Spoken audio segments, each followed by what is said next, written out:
नमस्कार दोस्तों, मेरा नाम कपिल सिक्का है। स्वागत है आपका स्टडी आई के एजुकेशन प्लेटफॉर्म में। आज crack UPSC CSC prelims 2022 through MCQs की सीरीज में हम करने जा रहे हैं अगला सेट, और यहाँ पे भी हम डिस्कस करेंगे इकोनॉमी के क्वेश्चन। जैसा कि मैंने प्रॉमिस किया था, कुछ नेशनल इनकम अकाउंटिंग के क्वेश्चंस लेके आऊँगा। आज मैं वही आपके साथ डिस्कस करने जा रहा हूँ। आशा करता हूँ आप इन क्वेश्चंस को ठीक से प्रिपेयर कर पा रहे हैं।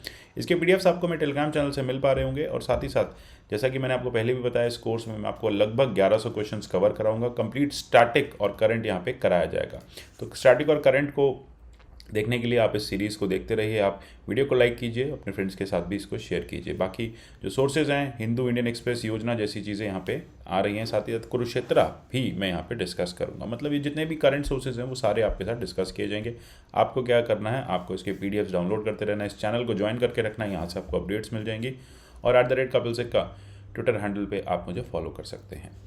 चलते हैं 27 की तरफ। Decrease in the price of domestic currency under pegged exchange rate through official action is called.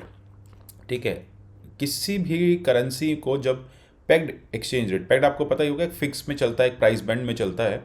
अब यहाँ पे जब आपको उसमें डिक्रीज कराना है प्राइस को, तो आप क्या करेंगे? डिवैल्यूएशन होगा, डिप्रिसिएशन होगा, डिसइन्वेस्टमेंट होगा, इन्वेस्टमेंट होगा। आपको पता होगा करेंसी के साथ एप्रिसिएशन डिप्रिसिएशन चलता रहता है। तो जब भी हम अपनी करेंसी को की वैल्यू को कम करते हैं as compare to the foreign currency, हम अपनी करेंसी को डी वैल्यू कर रहे हैं। जैसे एक बार आपको याद होगा इंदिरा गांधी गवर्नमेंट ने किया था। डिवैल्यूएशन क्या है? डेलिब्रेट डाउनवर्ड एडजस्टमेंट है, जिससे वैल्यू जो है कंट्री करेंसी की बाकी करेंसी के अकॉर्डिंग स्टैंडर्डाइज की जा सकती है।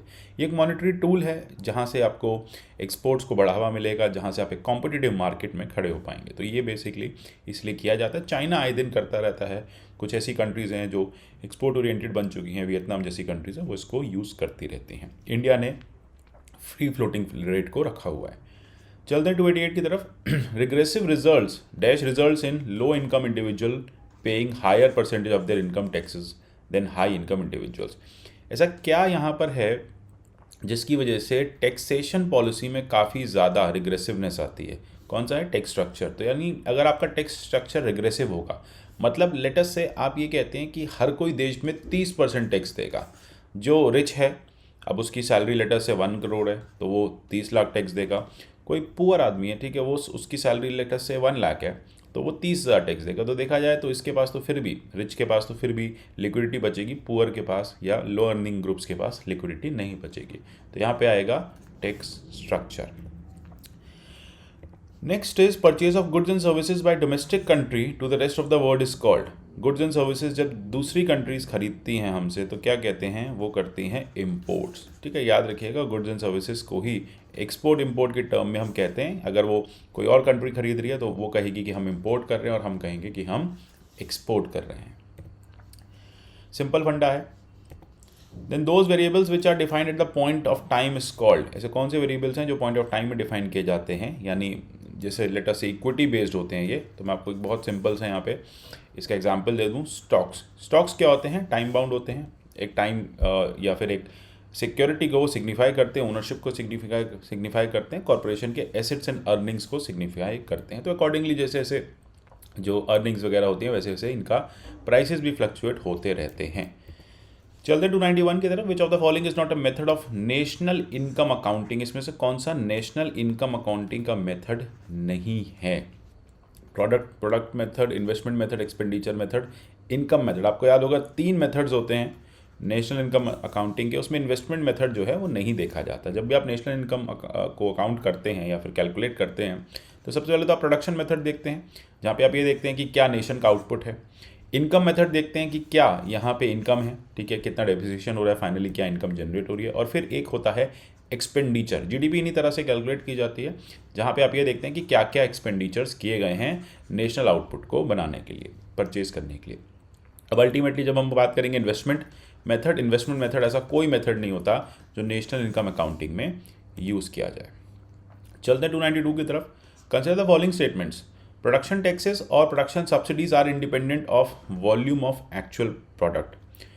Product taxes or subsidies are paid or received on per unit of the product. Land revenue, stamps and registration fees are product taxes, whereas sales tax, excise tax are production taxes. देखिए, production taxes या production subsidies क्या होती हैं? वो irrespective होती हैं actual production से। Let us से सरकार कह देगी कि आपको क्या करना है, आपको जो है एक फिक्स्ड इनकम टैक्स देना ही देना है, ठीक है, ये आपका टैक्स है। तो ये यहाँ पे क्या करेगा कि इंडिपेंडेंट है कि आप कितना प्रोडक्शन कर रहे हैं, ठीक है। लेटेस्ट से जो भी आपने 100 यूनिट प्रोड्यूस की, आपने 200 यूनिट प्रोड्यूस की, इससे प्राइसिंग पे या टैक्सेशन पे कोई फर्क नहीं पड़ेगा। प्रोडक्ट टैक्सेस और सब्सिडीज़ वो होती हैं जो पर यूनिट पे लगाई जाती हैं, जैसे कि जीएसटी, इनडायरेक्ट टैक्सेस, ये सब प्रोडक्ट टैक्सेस होते हैं, ठीक है। ये सारी चीज़ें आपको, या जो अभी रेवेन्यू लिवाइज होती हैं, सब्सिडीज़ होती हैं। लेटेस्ट से आपने लैंड खरीदा, अब आपने कितने का भी लैंड खरीदा, सरकार को उससे मतलब नहीं, सरकार कहती है 5% स्टैम्प ड्यूटी देनी पड़ेगी, ठीक है। तो ये प्रोडक्शन टैक्स होगा। और जो यूनिट पे लगाया जाएगा, जैसे 18% जीएसटी पर प्रोडक्ट, ये आपका प्रोडक्ट टैक्स होगा। अब यहाँ पे इसी बात से अगर आप ये दोनों चीज़ें समझ पा रहे हैं और ये दोनों चीज़ सही हैं, तो इससे आपका थर्ड पता चल रहा है रॉन्ग है। Land revenue stamp registration free क्या होंगी, ये प्रोडक्शन टैक्सेस होंगे। Where as excise, sales tax, service tax क्या होंगी, ये प्रोडक्ट पे लगने वाले टैक्सेस होंगे। भैया अगर आप कुछ भी प्रोड्यूस नहीं कर रहे हैं तो फिर आपको 18% जीएसटी देने की जरूरत नहीं है। तो सिंपल सी बात है, जितना आप प्रोडक्ट बढ़ाते जाएंगे उतना आपका टैक्स का जो पेमेंट है वो बढ़ता जाएगा, सिंपल सी बात है। क्लियर है? तो यहाँ से आप समझ जाइएगा, B is the correct answer. With regard to modern concept of GDP, consider the following statement. Modern concept किसने दिया था जीडीपी का? साइमन कुजनेत ने दिया था, अमेरिकन इकोनॉमिस्ट थे। बात बिल्कुल सही है। इसको 1944 के बाद से ब्रिटेन वुड्स कॉन्फ्रेंस में, जहाँ से वर्ल्ड बैंक भी इस्टेब्लिश किया गया था, इंटरनेशनल रिकंस्ट्रक्शन बैंक को इस्टेब्लिश किया गया था, वहीं से इसका यूटिलाइजेशन या यूज़ जो है यूनिवर्सली होने लगा। दोनों बातें एकदम सही हैं। अब जीडीपी की बात की है तो जीडीपी को भी समझ लेते हैं। GDP is calculated by adding national private consumption, gross investment, government spending, trade balances. GDP इसमें से क्या क्या चीज़ों को कैलकुलेट, जीडीपी का फॉर्मूला याद है, national private consumption, gross investment, government spending, ठीक है, एक्सपेंडिचर, देन इसके बाद trade balance. Which of the following is correct? Simple सी बात है, यहाँ पे ऑल आर करेक्ट, ठीक है। जैसे कि आपने देखा जीडीपी क्या है, फाइनल वैल्यू ऑफ गुड्स है, एक साल में प्रोड्यूस हो रही है। कैसे कैलकुलेट की जाती है? प्राइवेट कंजप्शन को, ग्रॉस इन्वेस्टमेंट को, गवर्नमेंट स्पेंडिंग को और ट्रेड बैलेंस को, इन चारों फैक्टर्स को मिला के हम जीडीपी कैलकुलेट करते हैं, ठीक है। तो ये सिंपल सी बात है। चलते हैं। Various national income aggregates are estimated either at factor cost or at market price. आपको याद होगा नेशनल इनकम ने कल भी देखा था, फैक्टर कॉस्ट या नेशनल इनकम मार्केट प्राइस। आपको बताना है which of the following is added to market price to arrive factor cost, to arrive at factor cost. कल भी मैंने आपको ये बताया था कि अगर आपको मार्केट प्राइस से फैक्टर कॉस्ट की तरफ बढ़ना है तो बहुत सिंपल सी बात है, यहाँ पे आपको सब्सिडीज़ को ऐड करना पड़ेगा, ठीक है। तो आपने देखा FC equals to MP minus indirect taxes plus subsidies, ठीक है। अगर इनडायरेक्ट टैक्सेस को सब्ट्रैक्ट करना पड़ेगा, सब्सिडीज़ को ऐड करना पड़ेगा। फैक्टर कॉस्ट क्या होती है? Cost of factors of production, production level पे जो कॉस्ट निकाली जाती है फैक्टर कॉस्ट होती है। फिर वो मार्केट पहुंचती है, उसमें कुछ टैक्सेस लगते हैं और सब्सिडीज़ उसमें से माइनस होती हैं, तो फाइनली मार्केट कॉस्ट पे आ जाता है, मार्केट प्राइस पे आ जाता है। सिंपल है।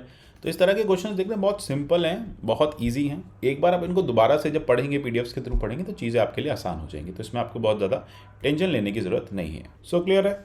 आशा करता हूँ ये चीज़ें क्लियर हो रही हैं। तो बहुत सिंपल है, मैं बार बार आपसे कहता हूँ, नेशनल इनकम अकाउंटिंग के आंसर्स बहुत सिंपल है, ठीक है। क्वेश्चंस बहुत सिंपल है, आपको कुछ नहीं करना है, एक बार आपको समझने की कोशिश करनी है। बाकी वैसे भी इसी चैनल पे मेरी रमेश सिंह की वीडियो भी रिकॉर्डेड है, आप उसको भी रेफर कर सकते हैं। तो सिंपल फंडा है यहाँ पे, कोई आप बहुत ज़्यादा टेंशन की बात नहीं है। अच्छा चलते हैं यहाँ पे नेक्स्ट जो हम करेंगे क्वेश्चंस आगे करेंगे, तो अभी के लिए इतना ही है। नेशनल इनकम अकाउंटिंग के सारे क्वेश्चंस मैं आपको एक और सेट में कंप्लीट करा दूंगा, देन उसके बाद हम चलेंगे इन्फ्लेशन और बाकी करंट टॉपिक्स की तरफ, ठीक है। तो इन्फ्लेशन एक बार हो जाएगा, then we'll move towards the current topics and हम करंट टॉपिक्स को वहाँ पे डिस्कस करेंगे। तो मिलते हैं अगले सेशन में। सेशन को देखते रहिए, पीडीएफ्स को डाउनलोड कीजिए। Till then good bye, take care and God bless you all.